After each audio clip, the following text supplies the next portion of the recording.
Johnson Wax Program with Fibber McGee and Molly.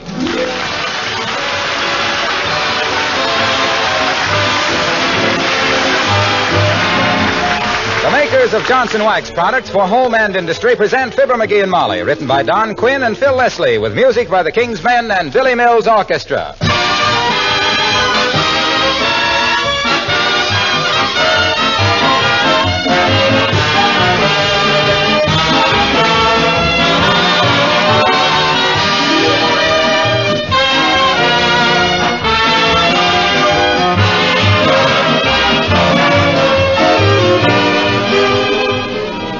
This spring, more than ever, is a season of color. Everywhere, in women's hats and dresses, in home furnishings and decoration, bright color is the vogue. But you've understood the value of cheerful colors for a long time, right in your own kitchen. And that's one reason why you've used Johnson's Glow Coat on your linoleum floors to keep the original colors fresh and new-looking. Yes, when your floor coverings are regularly polished with Glow Coat, they're never dull. And it's easy to keep them spick and span and gleaming because dirt and spilled things are wiped up quickly with a damp cloth. Glow Coat is so easy to use. It's self-polishing, needs no rubbing or buffing. You simply apply and let dry. In 20 minutes, you come back to sparkling floors you can well be proud of. Besides saving you many hours of work, regular care with Glow Coat saves your linoleum, makes it last much longer. If you've never tried Johnson's self-polishing Glow Coat, order some this week.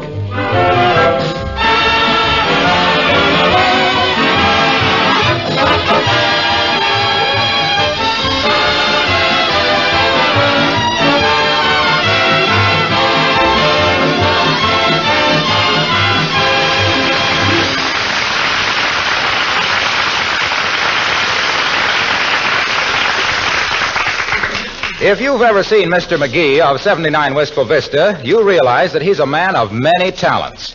And if you've ever seen him checking over a bank statement, you realize that arithmetic is not one of his talents. Get a load of the old boy right now, with a broken pencil and a beaten look, as we meet Fibber McGee and Molly.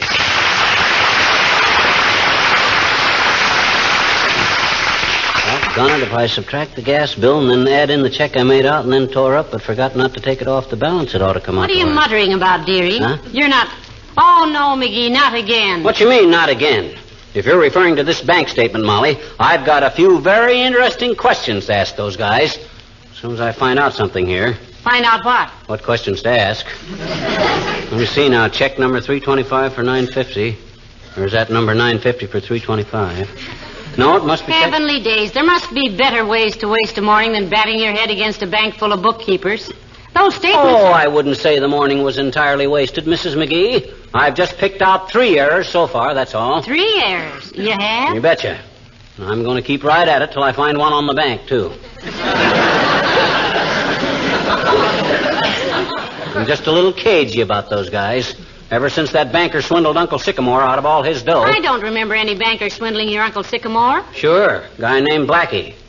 Banker in a faro game out in Blue Gopher Gulch, Nevada. Uncle Sick come in, you see, and he threw a bag of dust on the table, see? A bag of dust? Mm-hmm. Was he a gold miner? No, a vacuum cleaner salesman.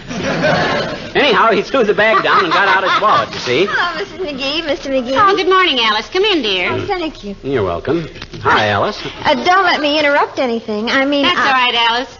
Mr. McGee is just checking over his bank statement. Oh, that. You're pretty good at figures, aren't you, Mr. McGee? Yep, and like the guy says when he put on his red flannels, that's my long suit.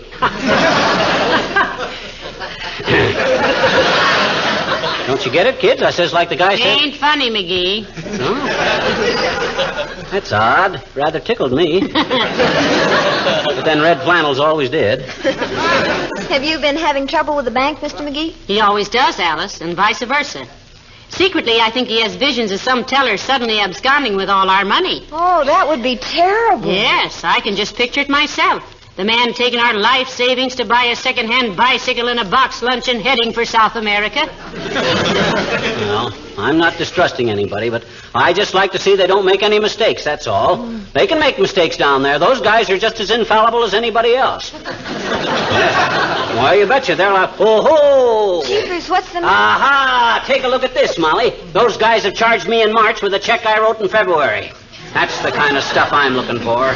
Well, it's a good check, isn't it? That's perfectly okay, dearie. Okay, they do more juggling than a busboy with a hangover. But, Mr. McGee, the check probably just didn't get to the bank till March, that's all. Well, that's just their hard luck, kiddo. Not mine. My gosh, if they can't get their checks when they're supposed to, it's not my fault. Yeah, but McGee, they... I wrote it in February. I took it off of my stubs in February. And if they didn't get it on my statement in February, they can just forget it. Yes, sir. Yes, but, Mr. McGee, don't you see... Look, Alice, this is a very simple business transaction. The whole thing boils down to it was a February deal all the way. Look, right on the check, it says February, as plain as day. Yeah, but McGee, if they didn't get the check... Please, Molly, women haven't got any head for figures. Now, don't you kids get your noggins in an uproar about this. Just forget it. I'll handle it. Where's the phone? It's right there. Oh, hello? Yeah? Who? Alice? Yeah, but look, Bud, can you call her back a little later on account... Me? Oh, I can talk, Mr. McGee. I'm not busy. Huh? Oh, just a minute, Bud. Thanks. Okay, but cut it short. Hello? Oh, yes, Charlie. Tonight? Oh, I'd love to, Charlie. Oh, Charlie. Must be Charlie. Look, who's playing there tonight? Gosh, I wish she'd hurry up. Relax, dearie. This won't take long. Yeah, but Charlie, I don't like Xavier Goldman and his Pampas Playboys. The Dreamland's got Shoo Jackson. He's strictly but solid. Why don't... Come on, kid. I want to get at that bank before I cool off. I'll What, burn Charlie? Oh, wait a minute till I take the phone out in the dining room. Yeah, you know how it is, Charlie, but... Oh, Charlie. Well, how do you like that? While she monopolizes the phone, the Third National could be ruining me. Well, that comes out even, dearie. Huh? The receiver goes into Alice's hands, and you go into the hands of the receivers. Oh, wait till I get hold of that phone. I'll make them sharpshooters back down like a paper hanger at lunchtime. I'll tell those guys off so...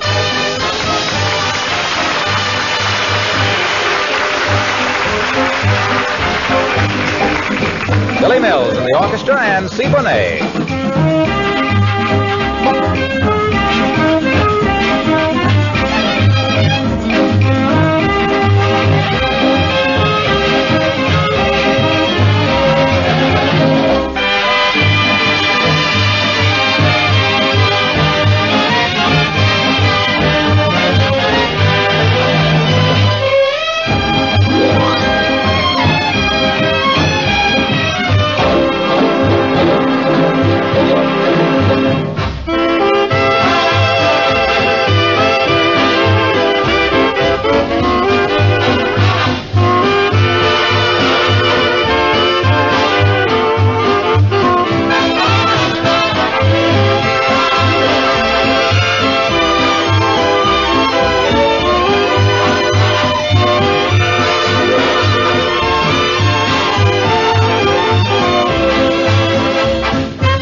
Molly, I simply got to get on that telephone. Well, Alice is still using it, dearie. Just be patient. What do you mean, be patient?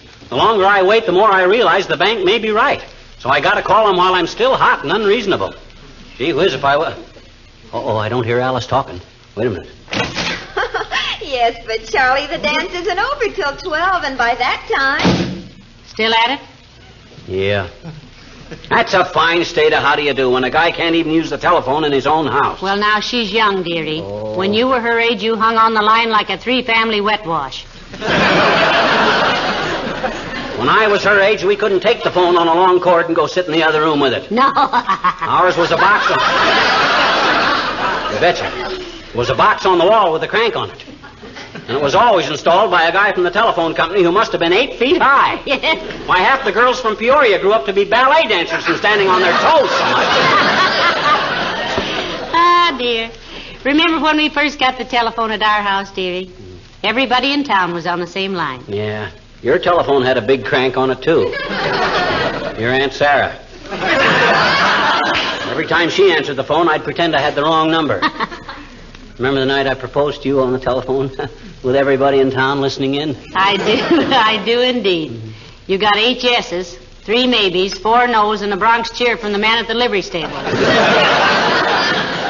Hey, come to think of it, I never did hear what you said. Did you say yes? Well, if I didn't, you've been taking an awful lot for granted, dearie.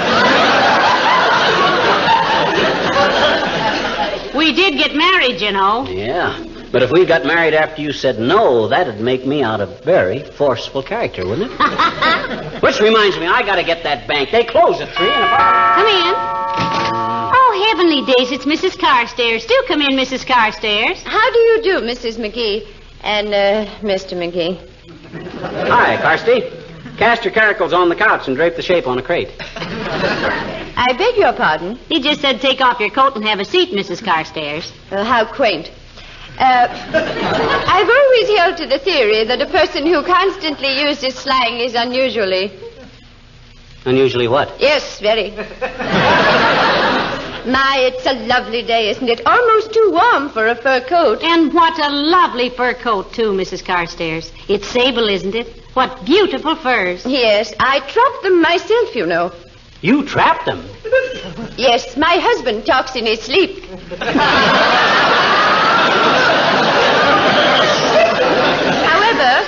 However, this coat is from way last year. I just use it to get the groceries in. Oh, heavenly days. I just use an old paper bag myself. Maybe she thinks the smell of onions keeps the moths out of it, eh, Carsty? I think, Mr. McGee, that everything considered, it possibly... Possibly what? Pardon me? Certainly. Can I get you a cup of tea, Mrs. Carstairs? It won't take but a minute. Oh, thank you, no, my dear. I must be trotting along. Oh, she's a trotter.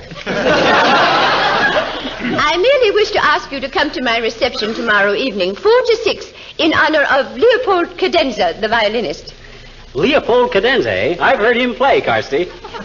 Indeed. Nevertheless, Leopold Cadenza is a charming gentleman. I'm sure you will enjoy meeting him, Mrs. McGee. Oh, indeed. He's a Hungarian, isn't he, Mrs. Carstairs? No. Mr. Cadenza is a Romanian. He's my house guest. Oh, kind of a furnished Romanian, you might say. Yes, I might in an extreme emergency. Tell me, my dear, you will come, won't you? Oh, yes, I will. Thank you, Mrs. Carstairs. Oh, splendid. I'm sure you'll find him so very... Yes? Yes, indeed. I'd come along too, Carsty, but I hate to think. I'm sure you do. Good day, Mrs. McGee. Heavenly days, McGee. Imagine me going to a reception at the Carstairs. I'm so excited. Oh, control yourself, kiddo. You'll be as bored as a rafter full of termites. Did you ever see this Leopold Cadenza? Oh, I've seen pictures of him. So romantic looking. With that long hair. You don't wear it that way to look romantic. It's so when he bends over to kiss your hand, you can't see how ragged his collar is. Hey, I gotta call that bank. They'll be closing very shortly. And... Well, Alice ought to be through talking by now. I'll see. But, Charlie, Xavier Goldman has a singer with him that just has me eating my lipstick. And, yes, but, Charlie... That's quite a conversation she's having, isn't it? I ought to take a pair of scissors out and cut the wire. Oh, she'll be through any minute now. Well, it'll be a shock to me either way. Don't that kid realize that I got important business to do? Hello, folks. Hello, Mr. Wilcox. Hi, Junior. How's the super salesman? In the prime, Sime. Hey, look, kids. Mind if I use your telephone? Not at all, Mr. Wilcox. Go right ahead, Junior. Interesting project under the circumstances. Phone is right through that door there. Thanks. Yes, but, Charlie, nobody can dance to Xavier Goldman's band. His trumpets sound like they were hammered out of old cuspidors, and his string section is... Alice is using the phone. No kidding.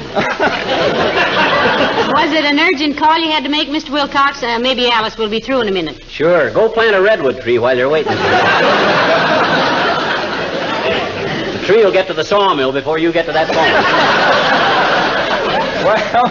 Well, it was a sort of an urgent call, Molly. Would it be an imposition to ask you to make the call for me? I've got to get back to the office. Oh, not at all, Mr. Wilcox. What was your call? Well, just tell this woman that Johnson's Wax is a marvelous thing to stop unnecessary traveling. Because with a home bright and clean and sparkling, you just hate to leave it. And you might add that Johnson's Wax on wood and enameled surfaces protects and preserves the finish. Makes housekeeping so much simpler. I just love to listen to you talk like that, Waxy. You get the happy look of a top sergeant catching a rookie with a dirty rifle. You're always quiet, dearie. Was that all the message, Mr. Wilcox? Yes, unless you want to list a few more ways in which Johnson's Wax is useful, like protecting lampshades, luggage, windowsills, doorknobs, picture frames, and 100 other things. Hey, you suppose Alice is through talking on the phone? Well, take a look, optimist. But you know what AT&T stands for. What does AT&T stand for, Mr. Bones? Alice. Alice, talking and talking. Go ahead, Waxy, take a peek. Okay, I might be able to make my call myself. Yes, but Charlie, did you ever hear Shoo Shoo Jackson play the piano? He's got a left hand that leads a life of its own. And if you ever heard him barrel house Jeannie with a light brown pullover, you'd understand why. No, she's still talking. Is that so? That's like flashing the news around the world that Niagara is still trickling, Junior. You know, she's been on the phone for hours, Mr. Wilcox. That mouthpiece is going to be fragrant with chewing gum for weeks. But don't you worry now. I'll make your call for you. Oh, swell, Molly. Well, I'll see you at the bowling alley, pal. So long now. So long, Junie. Don't take any wooden inner tubes. Wait a minute, Mr. Wilcox. Who was the woman you wanted me to give that information to about Johnson's Wax? Oh, just any woman you can think of. Thanks a lot. Wow.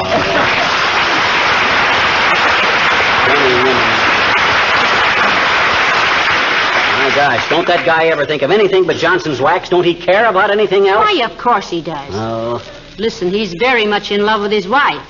In fact, I've often heard him say he wouldn't trade her for a case of Johnson's Wax. I'd hate to tempt him with 2 cases. Hey, open that dining room door again, will you? All right, but I doubt it.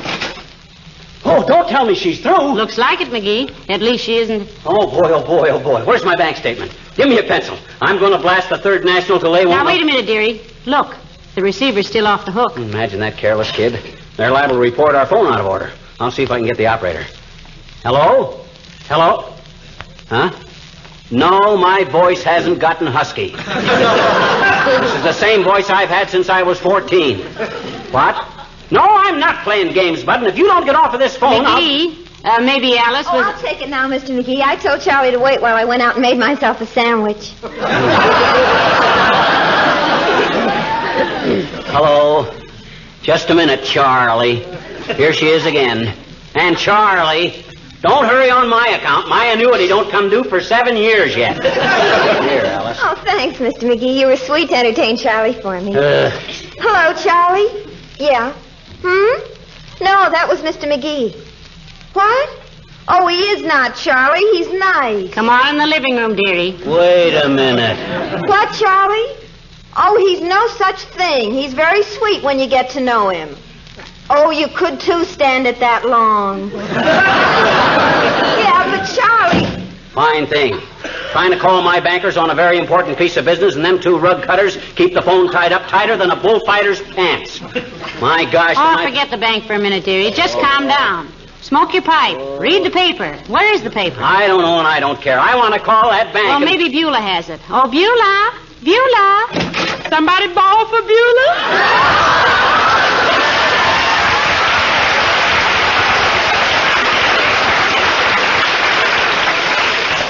Have you seen the evening paper, Beulah? No, ma'am. We don't get it no more, you remember? They wouldn't revive your prescription to it. Oh, that's right, McGee. You might pick one up if you go to the market for anything, Beulah. Yes, ma'am. Is Miss Alice going to be here for dinner, ma'am? Now, you might ask her, Beulah. All you'll have to do is borrow a pair of spurs from some lineman, climb a telephone pole someplace nearby, and see if you can break into that phone conversation. Now, don't be so intolerant, McGee. You and I used to have longer conversations than that. In fact, I had to marry you to cut down the phone bill. Well, this is exasperating. Do you talk as long as that to your boyfriend, Beulah? Oh, you mean Ira, sir? No, sir, Ira, he's a man of few words. He called my house and he said, Beulah, you there? And I say, I'm here. And he say, stay there. And I say, Roger. And he hang up, and I open the front door, and there he is.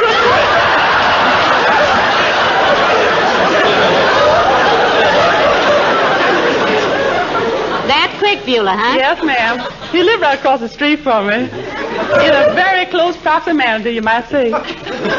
You still engaged to Ira, Beulah? Yeah, sir. Though lately he's been showing considerable interest to a certain little manicurist from our neighborhood. I warned him about her, too. She's as cold-blooded as a barracuda. Did you warn her, too, Beulah? Yes, ma'am, in a quiet way.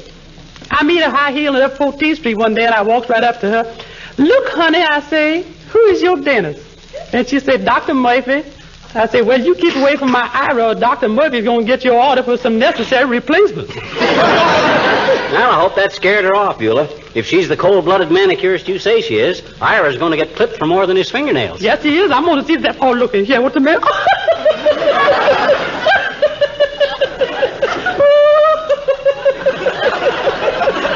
Love that man.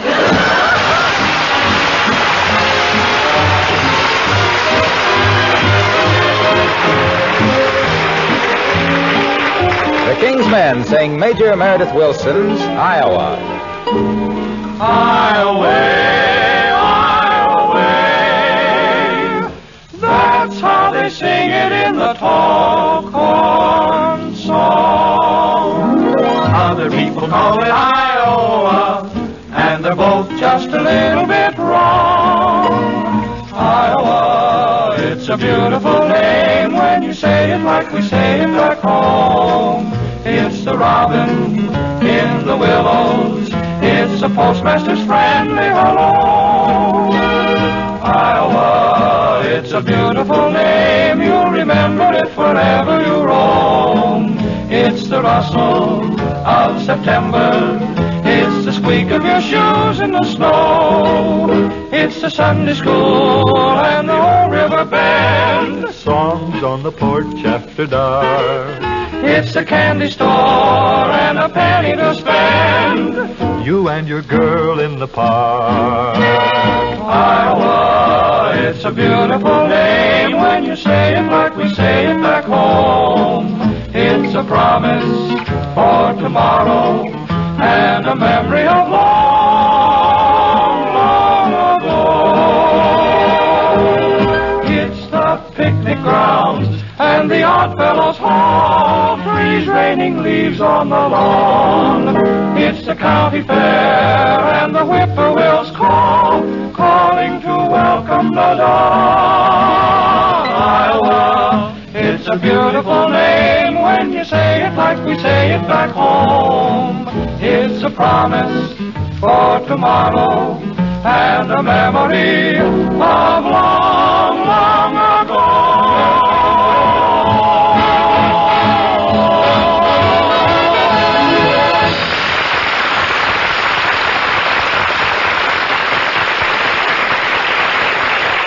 Donna, Molly, this could go on all night. Don't that kid realize I'm waiting to use that telephone? You call the bank tomorrow, sweetheart. They're not going to move. I saw them washing the windows yesterday. By tomorrow, I'll be so cooled off, I'll be civil to them. Then they'll think I'm a softy and can put anything over on me. No, sir, by George, if I can't get Alice off of that phone... Come in. Hello, Molly. Hello, McGee. Hello, Dr. Gamble. Hi, Errol Smith. You got your instruments with you? A few. Why? I want to amputate a transmitter from a girl's hand. And I'll supply the anesthetic, if I can find my baseball bat. You better let me give you a bromide, Chipmunk. You're as feverish as the bottom of a chafing dish. Oh, he's just exasperated, Doctor, because he can't use the telephone. Yeah. You can't use the telephone? Oh, that's too bad. Come on, I'll show you how to use it, McGee. Bright little chap like you can learn how in only 2 or 3 lessons. Oh, he knows how, Doctor. He just can't get to it. Oh, trouble with those leg pains again, huh? Well, here, my boy, lie down on the Davenport there, and I'll... Get your big fat paws off of me, you malpracticing old gargle peddler. There's nothing the matter with my legs. Nothing except you got kneecaps like football helmets. And less calf than a pair of $2 riding boots. Besides being so knock-kneed, you have to put your pants on over your head. Oh, yeah? Well, you're no Clark Grable yourself, wise guy. You got a pair of pins they could moor the SS Lafayette to. The SS Lafayette. That used to be the Normandy, didn't it? Yeah, that's right, Molly. I believe they found it was going to be too expensive to refit it after the fire. Well, I guess that's it. You guess that's what? The end of a beautiful friendship. You get it, Doc? The end of a beautiful friendship? It's a play on words. And a worse play I haven't heard since the Cherry Sisters. Did you ever see the SS Normandy, Doctor? Yeah, I took a cruise on it once. Then I saw it again a few years ago when it was laid up in, Dry Dock? Yes, I am. What have you got? Root beer? Root beer, no thanks. No root beer. Somebody might notice it on my breath and accuse me of hanging around ice cream parlors. Now, what was all this about the telephone? I can't use it, that's all. Alice Darling has been monopolizing it for 4 hours. And I got to call the bank. It's very important. Yeah, I'll bet. What are you trying to do? Get a retread on one of your rubber checks? No, I'm not. I'm going to read him the riot act about my monthly statement, that's all. I'll make a Oh, mistake. heavenly days, almost forgot. Huh? Your office called this morning, Doctor. Oh? They said if you dropped in for you to call Mrs. Martin about her baby. Oh, that woman. I've told her 40 times not to worry because the child doesn't talk yet. How old is it? 7 weeks. So where's the telephone? I'll give her a ring. It's in the dining room, Doctor, but I don't think you can Excuse get me a through. minute. I should have called my office before, but I've been on calls all day long. And Yes, but Charlie, Shoo Jackson's band has got tempo. And what's Xavier Goldman got? He gets off the beat like a cop who has just pinched an alderman's wife. What? Yes, but Charlie... I see what you mean. This has been going on all afternoon, If Doctor. I don't get in touch with that Third National before... Hey, what time is it? 3 minutes to 3. Afraid you'll have to leave the financial world flat on its vouchers for today, Vanderbilt. Oh, no, I won't. I can still get to Kramer's drugstore in time. Come on, Doc. You can make your call down there, too. Right. See you later, Molly. Don't forget to get an evening paper, dearie. Okay, come on, Doc.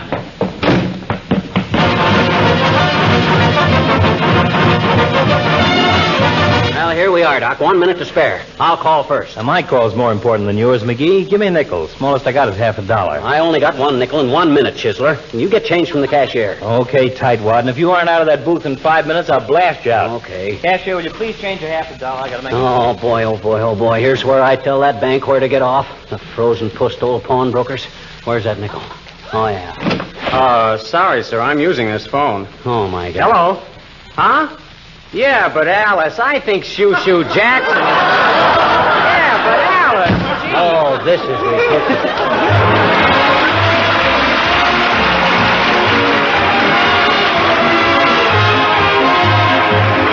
If you ever stop to think of the health advantage of a waxed home, besides beauty and protection for your things, your home is cleaner, more sanitary. If you keep your floors, furniture, and woodwork regularly polished with Johnson's Wax. The wax seals the pores of wood, guards against dirt and moisture. Johnson waxed surfaces are easier to keep clean because dust and dirt do not cling to them so readily. Areas that get extra heavy wear, such as hallways or windowsills, can be touched up as often as necessary without re-waxing the entire surface. There's one thing you'll notice after you've used Johnson's Wax for a while. With every application, your floors and furniture take on greater beauty. That's why your favorite antique has such a soft, mellow luster. It's probably been protected with wax for a long time. Whether your things are old or new, it will pay you to polish them regularly with genuine Johnson's Wax.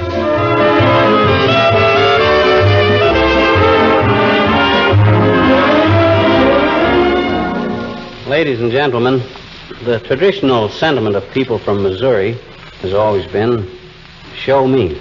So let us all show our new president, Mr. Harry Truman of Missouri, that he has our complete loyalty and support in his difficult task of winning this war and leading our nation to peace and security.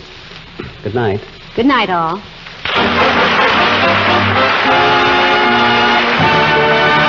This is Harlow Wilcox, speaking for the makers of Johnson Wax Finishes for Home and Industry, inviting you all to be with us again next Tuesday night. Good night.